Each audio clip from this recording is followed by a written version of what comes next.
In this video, we will learn and review the Krebs cycle, an essential energy conversion event taking place within our cells at all times. Inside our mitochondria, there's a biochemical engine running non-stop, the Krebs cycle, or citric acid cycle, a central pathway that transforms fuel into cellular energy.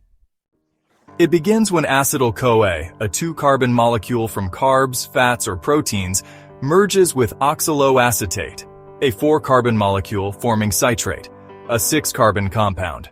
That's step 1. Step 2, citrate is rearranged into isocitrate by the enzyme aconitis. In step 3, isocitrate is oxidized to alpha-ketoglutarate, producing the first NADH and releasing 1 carbon dioxide, our first carbon loss. Step 4.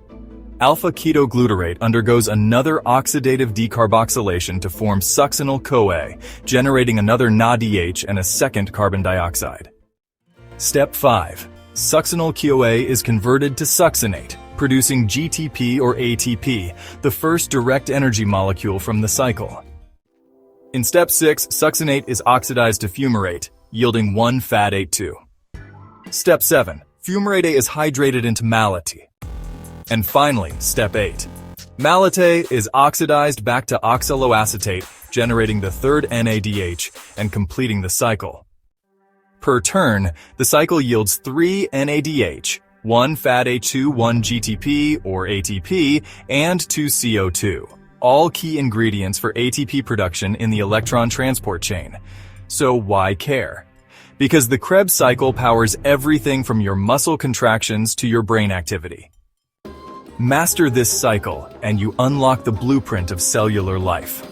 Dive in. It's not just a circle, it's the pulse of metabolism. Subscribe and learn more every day. Explore our playlists on various topics from microbiology to health conditions and ancient medicinal remedies. See you in the next lecture.